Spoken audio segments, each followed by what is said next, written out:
semuanya, perkenalkan nama saya Cecilia Simatupang dengan NIM B1B1220610. Saya adalah salah satu mahasiswi Universitas Jambi. Saya dari Prodi Pemerintahan Fakultas Hukum. Di sini saya akan menjelaskan tentang Presiden dan Menteri sebagai lembaga negara yang memiliki kekuasaan.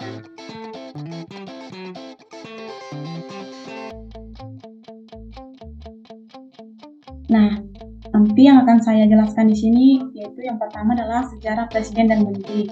Selanjutnya yang kedua adalah sistem pemerintahan Presiden dan Menteri dari masa ke masa. Yang ketiga adalah sistem kekuasaan Presiden dan Menteri. Yang keempat adalah masa jabatan Presiden dan Menteri. Sejarah Presiden. Soekarno adalah Presiden pertama Republik Indonesia sekaligus proklamator Indonesia, penyambung lidah rakyat, paradoks revolusi Indonesia. Sebagai bapak bangsa yang dikenal sudah memperjuangkan Indonesia sejak zaman penjajahan Belanda dan Jepang. Presiden Soekarno, Presiden Republik Indonesia, adalah seorang kepala negara dan juga kepala pemerintahan di Republik Indonesia. Presiden juga memimpin bagian eksekutif pada pemerintahan Indonesia dan menjadi komando tertinggi pada Tentara Nasional Indonesia. Selanjutnya adalah sejarah menteri. Perdana Menteri Republik Indonesia adalah jabatan tertinggi di pemerintahan Indonesia pada masa Revolusi Nasional hingga berakhirnya masa demokrasi tertentu. Nah, Perdana Menteri di sini bertugas memimpin jalannya pemerintahan dan menjadi pemimpin kabinet. Setelah disahkannya Dekret Presiden pada tahun 1959, Perdana Presiden Soekarno selaku pemimpin besar revolusi memegang peranan sebagai Perdana Menteri sampai pengunduran dirinya pada tahun 1966. Pada awal kemerdekaan, posisi Perdana Menteri justru diadakan untuk memimpin kabinet dan jalannya pemerintahan. Jabatan Perdana Menteri dijamin oleh pasal 52 Undang-Undang Dasar sementara pada tahun 1950. Perdana Menteri ditunjuk atas kewenangan Presiden dan ditugaskan untuk menangani anggaran belanja pemerintah dan tanggung jawab atas kabinet serta tanggung jawab kepada Presiden dan Wakil Presiden Republik Indonesia. Perdana Menteri bertanggung jawab kepada Badan Pekerja Komite Nasional Indonesia atau BPN-KNIP atau Dewan Perwakilan Rakyat Sementara atau DPRS dan perlu bermusyawarah dengan Presiden sebelum membentuk kabinet baru ataupun keputusan besar. Nah, selanjutnya adalah sistem pemerintahan Presiden, di mana sistem pemerintahan Presiden Indonesia telah mengalami beberapa perubahan sejak kemerdekaan Indonesia pada tahun 1945. Berikut adalah sistem pemerintahan Indonesia dari masa ke masa. Yang pertama, sistem pemerintahan presidensial pada tahun 1945 sampai 1959. Nah, pada sistem pemerintahan presidensial ini adalah di mana Presiden memiliki dua kekuasaan, yaitu sebagai kepala pemerintahan dan sekaligus kepala negara. Presiden di sini memiliki kekuasaan yang luas untuk termasuk mengangkat dan memberhentikan menteri serta mengeluarkan peraturan pemerintah. Yang kedua adalah sistem pemerintahan parlementer, di mana sistem pemerintahan parlementer ini pada tahun 1959 sampai 1965. Pada sistem pemerintahan parlementer ini, di mana yang memiliki kekuasaan tertinggi itu adalah parlemen. Presiden hanya memiliki peran seremonial dan tidak memiliki kekuasaan yang besar dalam sistem presidensial. Dalam sistem pemerintahan parlementer ini, Presiden dipilih oleh parlemen dan hanya bertindak sebagai kepala negara. Di sini dalam sistem pemerintahan parlementer ini tugas Presiden adalah cuma satu, yaitu sebagai kepala negara. Selanjutnya yang ketiga adalah sistem pemerintahan presidensial kembali pada tahun 1965 sampai dengan sekarang, yaitu tadi sistem pemerintahan presidensial di mana Presiden memiliki dua kekuasaan, yaitu sebagai kepala negara dan sebagai kepala pemerintahan. Selanjutnya adalah berikut adalah kabinet Indonesia dari masa ke masa sesuai dengan presiden yang ada. Yang pertama itu Presiden Soekarno. Di era Presiden Soekarno, yang pertama yaitu era perjuangan kemerdekaan. Era perjuangan kemerdekaan ini terbentuk pada tahun 1945 sampai 1949. Ada 8 kabinet yang pernah membantu Presiden Soekarno sebagai berikut. Yang pertama itu kabinet presidensial. Kabinet presidensial ini dibentuk pada tanggal 2 September 1945 sampai 14 November 1945. Pemimpin kabinetnya sendiri adalah Soekarno. Jumlah kabinetnya adalah 21 orang. Yang kedua, nama kabinetnya adalah Kabinet Sejahtera 1. Kabinet Sejahtera 1 ini dibentuk pada tanggal 14 November 1945 sampai 12 Maret 1946. Pemimpin kabinetnya adalah Sultan Syahrir sendiri, di mana jumlah anggotanya itu adalah 17 orang. Yang ketiga, Kabinet Sejahtera 2. Kabinet Sejahtera 2 ini dibentuk pada tanggal 12 Maret 1946 sampai 2 Oktober 1946. Pemimpin kabinetnya adalah Sultan Syahrir sendiri dan jumlah anggota kabinetnya itu 25 orang. Selanjutnya yang ketiga adalah Kabinet Amir Syarifuddin I. Kabinet Amir Syarifuddin I ini dibentuk pada tanggal 3 Juni 1947 sampai 11 November 1947. Pemimpin kabinetnya adalah Amir Syarifuddin dan jumlah anggotanya yaitu 34 orang.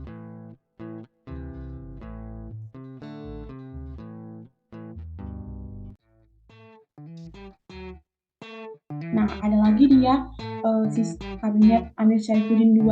Nah, Kabinet Amir Syarifuddin II ini dibentuk pada tanggal 11 November 1947, di mana pemimpin kabinetnya adalah Amir Syarifuddin dan jumlah anggotanya itu sebanyak 37 orang.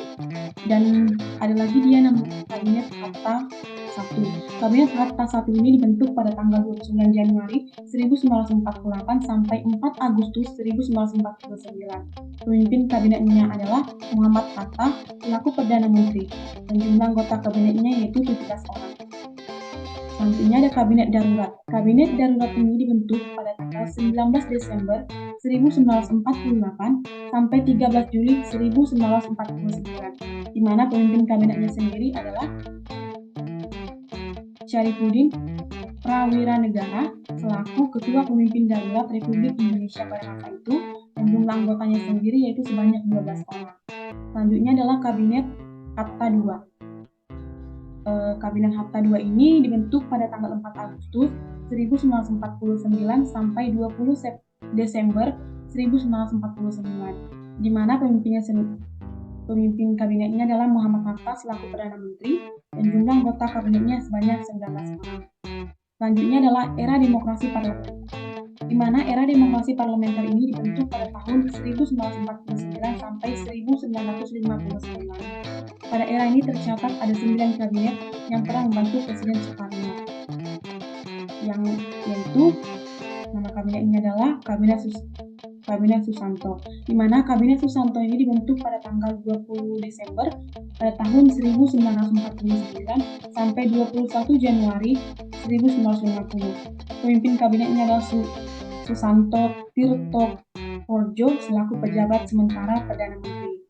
Jumlah anggota kabinetnya sebanyak 10 orang. Selanjutnya adalah Kabinet Halim, di mana Kabinet Halim ini dibentuk pada tanggal 21 Januari 1950 sampai 6 September 1950, di mana pemimpinnya sendiri adalah Abdul Halim selaku Perdana Menteri dan jumlah anggota kabinetnya adalah 15 orang. Selanjutnya adalah Kabinet Natsir, di mana Kabinet Natsir ini dibentuk pada tanggal 6 Desember, di mana Kabinet Natsir ini dibentuk pada tanggal 6 September 1950 sampai 27 April 1951, di mana nama kabinetnya di sini adalah Muhammad Natsir selaku Perdana Menteri dan jumlah anggota kabinetnya sebanyak 18 orang. Selanjutnya ada Kabinet Sukiman Suwirja, di mana Kabinet Sukiman Suwirja ini dibentuk pada tanggal 27 April 1951 sampai 3 April 1952. Pemimpin kabinetnya adalah Sukirman Wijatmoko selaku Perdana Menteri. Jumlah anggota kabinetnya sebanyak 20 orang. Selanjutnya ada Kabinet Waliko, di mana Kabinet Waliko ini dibentuk pada tanggal 3 April 1952 sampai 30 Juli 1953, di mana pemimpin kabinetnya adalah Wadiko selaku sebagai Perdana Menteri. Jumlah anggota kabinetnya sendiri sebanyak 18 orang. Selanjutnya adalah Kabinet Ali Sastramidjoyo I, di mana Kabinet Sastramidjoyo I ini dibentuk pada tanggal 30 Juli 1953 sampai 12 Agustus 1955. Pemimpin kabinetnya adalah Ali Sastramidjoyo selaku Perdana Menteri dan jumlah anggota kabinetnya sebanyak 20 orang. Selanjutnya ada Kabinet Baharudin Harahap, di mana Kabinet Baharudin Harahap ini dibentuk pada tanggal 12 Agustus 1955 sampai 24 Maret 1956, di mana pemimpinnya sendiri yaitu Baharudin Harahap selaku Perdana Menteri dan jumlah anggota kabinetnya sebanyak 23 orang. Selanjutnya adalah pada era Presiden Soeharto, di mana pada era Presiden Soeharto ini kabinet yang dibentuk yaitu yang pertama Kabinet Pembangunan 1, di mana Kabinet Pembangunan 1 ini dibentuk pada tanggal 6 Juli 1968 sampai 28 Maret 1973, dan jumlah anggota kabinetnya sendiri yaitu berjumlah 24 orang. Selanjutnya yang kedua adalah Kabinet Pembangunan 2, di mana Kabinet Pembangunan 2 ini dibentuk pada tanggal 28 Maret 1973 sampai 29 Maret 1978, dan jumlah anggota kabinetnya sendiri sebanyak 24 orang. Selanjutnya yang ketiga adalah Kabinet Pembangunan 3, di mana Kabinet Pembangunan 3 ini dibentuk pada tanggal 29 Maret 1978 sampai 19 Maret 1983, dan jumlah anggota kabinetnya itu sebanyak 32 orang.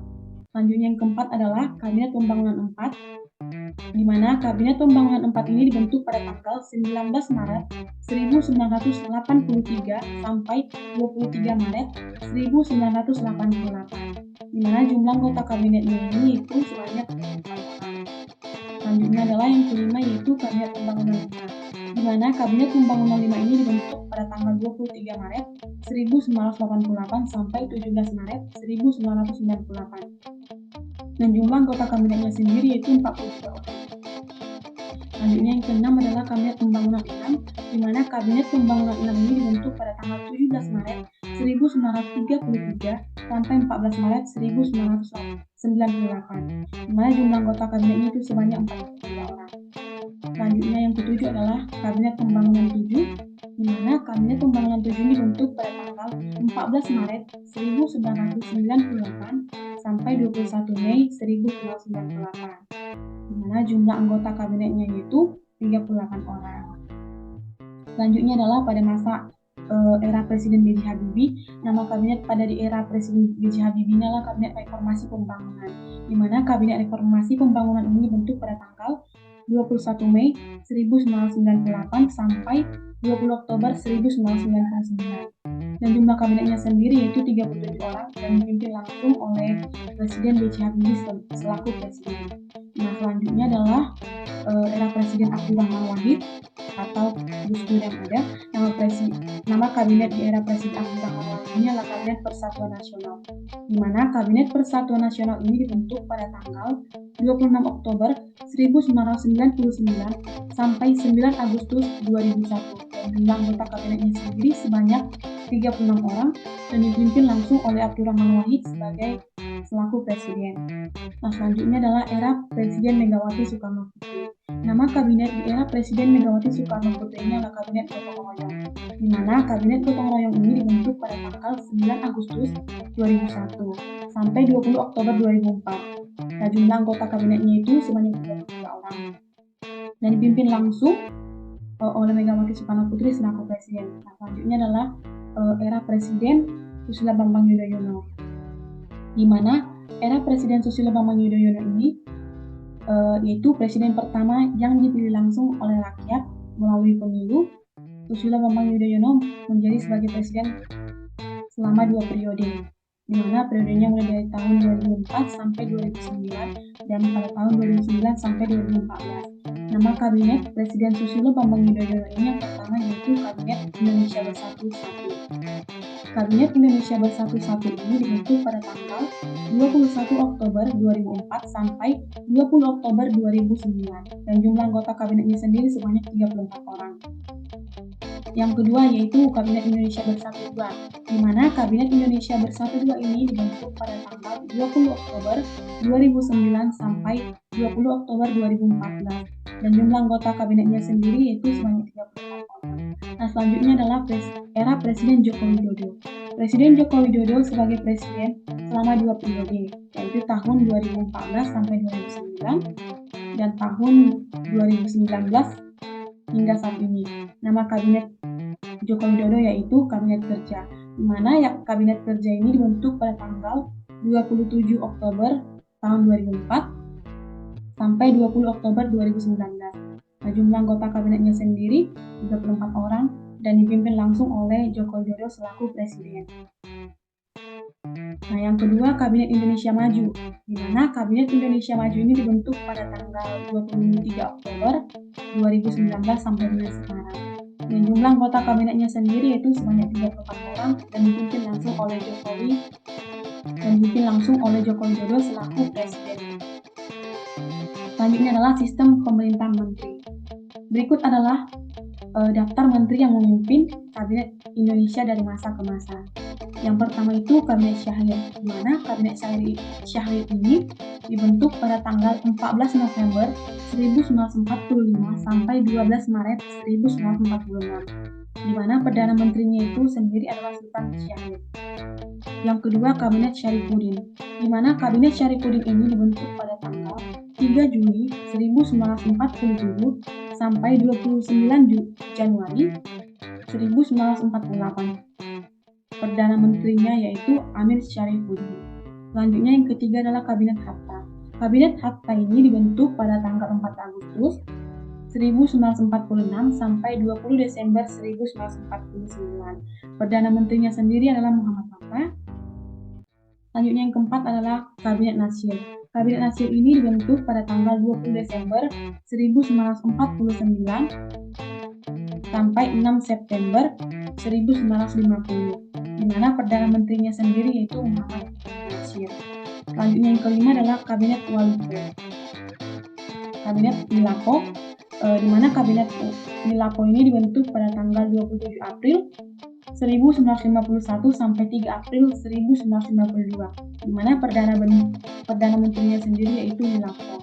Selanjutnya yang keenam adalah Kabinet Juanda, di mana Kabinet Juanda ini dibentuk pada tanggal 9 April 1957 sampai 9 April 1959. Perdana Menterinya sendiri yaitu Juanda Kartawijaya.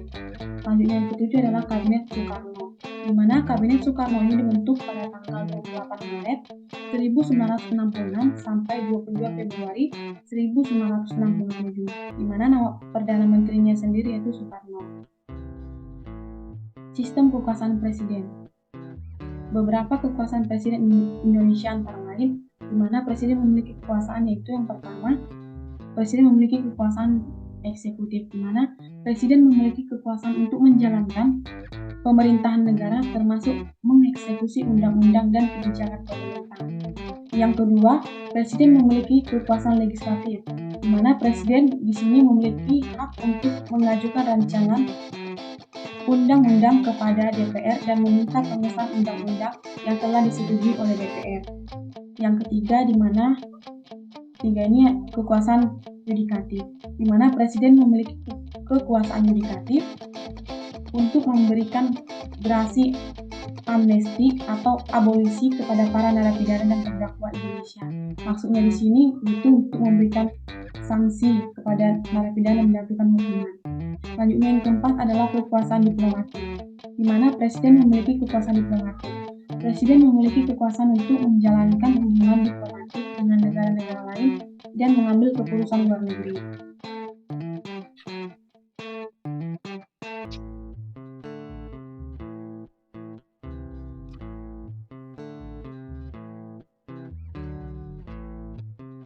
Nah, selanjutnya adalah sistem kekuasaan menteri, di mana sebagai pejabat pemerintah tertinggi di departemennya, seorang menteri Indonesia memiliki kekuasaan untuk yang pertama yaitu mengelola dan memimpin departemen untuk mencapai tujuan dan sasaran yang ditetapkan. Yang kedua, menentukan kebijakan dan program kerja departemennya untuk mendukung pencapaian tujuan nasional. Nah, selanjutnya yang ketiga adalah menetapkan standar, prosedur, dan pedoman kerja yang diperlukan dalam menjalankan tugas departemennya. Selanjutnya, mengawasi pelaksanaan kebijakan dan program kerja yang ditetapkan oleh pemerintah. Selanjutnya itu mengatur penggunaan anggaran dan sumber daya yang diberikan oleh pemerintah untuk departemennya. Selanjutnya, mewakili pemerintah dalam hubungan dengan organisasi internasional dan negara lain di bidang yang terkait dengan departemennya. Selanjutnya, menjalin kerjasama dengan pihak-pihak terkait dalam mencapai tujuan dan sasaran departemen. Selanjutnya yaitu memberikan saran dan masukan kepada Presiden dan Perdana Menteri terkait kebijakan dan program yang terkait dengan departemennya. Masa jabatan Presiden dan Menteri. Yang pertama itu masa jabatan Presiden. Masa jabatan adalah istilah umum yang merujuk kepada rentang waktu atau kesempatan yang dimiliki oleh seseorang memegang suatu jabatan atau tugas tertentu. Istilah masa jabatan biasanya digunakan untuk pemimpin organisasi partai politik, pimpinan DPR, pimpinan nasional, pimpinan lembaga negara, dan pimpinan daerah. Di mana masa jabatan presiden di sini diatur dalam Undang-Undang Dasar 1945 pasal 7. Dalam aturan tersebut berbunyi bahwa presiden dan wakil presiden memegang jabatan selama 5 tahun dan dapat dipilih kembali dalam masa jabatan yang hanya untuk 1 kali masa jabatan. Artinya, masa jabatan presiden ditetapkan maksimal 2 periode. Adapun aturan masa jabatan presiden telah mengalami beberapa kali perubahan. Sebelum amandemen dilakukan, pemerintah Indonesia pernah mengesahkan adanya pengangkatan presiden seumur hidup hingga perpanjangan masa jabatan presiden tanpa adanya pembatasan. Sebelum amandemen itu, pengangkatan presiden seumur hidup itu berlaku pada era pemerintahan Presiden Soekarno pada masa Orde Lama. Pada masa Orde Lama ini, Majelis Permusyawaratan Rakyat Sementara atau MPRS mengangkat Soekarno sebagai presiden seumur hidup. Nah, pada saat itu digantilah dengan keputusan tersebut tertuang dalam Ketetapan Nomor 3 MPRS tahun 1963 tentang pengangkatan pemimpin besar Republik Indonesia, Bung Karno menjadi presiden seumur hidup. Pertimbangan pengangkatan Bung Karno di sini sebagai presiden seumur hidup disebut karena telah memenuhi syarat sebagai presiden disetujui dari segi revolusi konstitusi pada tahun 1945 maupun agama Islam. Pada masa Orde Lama, Majelis Permusyawaratan Rakyat Sementara atau MPRS mengangkat Soekarno sebagai presiden seumur hidup. Keputusan tersebut tertuang dalam Ketetapan Nomor 3 MPRS tahun 1963 tentang pengangkatan pemimpin besar Republik Indonesia, Bung Karno, menjadi presiden seumur hidup. Pertimbangan pengangkatan Bung Karno sebagai presiden seumur hidup disebutkan memenuhi syarat-syarat sebagai presiden. Ditinjau dari segi revolusi konstitusi pada tahun 1945 maupun agama Islam. Yang selanjutnya adalah masa jabatan menteri. Masa jabatan adalah menteri adalah jabatan politik yang memegang suatu jabatan publik signifikan dalam pemerintah. Menteri negara adalah pejabat negara pembantu presiden, diangkat dan diberhentikan serta bertanggung jawab kepada presiden. Menteri negara adalah pembantu presiden dan tidak bertanggung jawab kepada DPR. Pasal 4 Undang-Undang Dasar Negara Republik Indonesia tahun 1945 menegaskan bahwa Presiden Republik Indonesia memegang kekuasaan pemerintahan menurut Undang-Undang Dasar. Dalam menjalankan kekuasaan pemerintahan, Presiden di sini dibantu oleh menteri-menteri negara yang diangkat dan diberhentikan oleh Presiden. Selanjutnya adalah pengisian jabatan Presiden dan Menteri. Pengisian jabatan Presiden dan Menteri dapat dibedakan menjadi dua cara utama, yaitu pertama itu pemilihan langsung atau popular vote, di mana di sini rakyat secara langsung memilih calon-calon presiden yang diajukan atau mengajukan diri dalam pemilihan. Selanjutnya yang kedua adalah pemilihan tidak langsung atau interpopular vote, di mana pemilihan tidak langsung dapat dibedakan menjadi 4. Yang pertama, presiden dipilih oleh Badan Perwakilan Rakyat atau DPR. Yang kedua, presiden dipilih oleh badan atau lembaga pemilih atau electoral college yang sengaja dibentuk melalui pemilihan langsung oleh rakyat untuk setiap kali pemilihan presiden. Yang ketiga, presiden dipilih oleh Badan Perwakilan Pusat bersamaan dengan Badan Perwakilan Rakyat negara bagian. Yang keempat, presiden dipilih oleh Badan Perwakilan Rakyat Pusat dan anggota-anggota yang khusus dipilih oleh Badan Perwakilan Rakyat negara bagian. Nah, selanjutnya adalah pengisian jabatan menteri. Pengisian jabatan menteri dilakukan oleh pemerintah untuk menunjukkan orang-orang yang akan menduduki posisi menteri di kabinet. Berikut beberapa contoh proses pengisian jabatan menteri antara lain. Yang pertama itu penunjukan langsung oleh kepala negara, di mana kepala negara memiliki wewenang untuk langsung menunjuk orang yang akan menjadi menteri tanpa melalui proses seleksi atau verifikasi. Yang kedua, penunjukan oleh partai politik, di mana partai politik yang memenangkan suatu pemilihan umum dapat menunjuk orang dari partainya untuk mengisi posisi sebagai menteri. Yang selanjutnya, yang ketiga adalah pengesahan oleh parlemen, di mana calon menteri harus melewati proses pengesahan oleh parlemen atau badan legislatif sebelum diangkat menjadi menteri, di mana proses pengesahan ini meliputi sidang wawancara, pemungutan suara, atau diskusi antar anggota parlemen. Selanjutnya adalah pemberhentian jabatan presiden dan menteri. Pemberhentian jabatan presiden diatur dalam pasal 7A Undang-Undang Dasar 1945 yang berbunyi, presiden dan wakil presiden dapat diberhentikan dalam masa jabatannya oleh Majelis Permusyawaratan Rakyat atas usul Dewan Perwakilan Rakyat apabila terbukti telah melakukan pelanggaran hukum berupa pengkhianatan terhadap negara, korupsi, penyuapan, perbuatan tercela, terbukti tidak memenuhi syarat sebagai presiden dan wakil presiden, dan tindak pidana berat lainnya. Selanjutnya itu pemberhentian jabatan menteri. Pada dasarnya presiden memiliki kekuasaan untuk mengangkat dan memberhentikan menteri-menteri yang ada di kabinetnya. Di Indonesia, pemberhentian menteri oleh presiden diatur dalam pasal 16 Undang-Undang Dasar nomor 34 tahun 2008 tentang Kementerian Negara, di mana yang berbunyi sebagai berikut, presiden dapat memberhentikan menteri atas usul dari menteri yang bersangkutan atau usul dari presiden sendiri, di mana menteri diberhentikan dari jabatannya oleh presiden apabila menteri yang bersangkutan mengundurkan diri atas permintaan sendiri secara tertulis atau diberikan karena alasan tertentu seperti melanggar kode etik, melakukan tindak pidana korupsi, atau tidak kompeten dalam menjalankan tugas dan melaksanakan tugas. Sekian presentasi dari saya ucapkan terima kasih.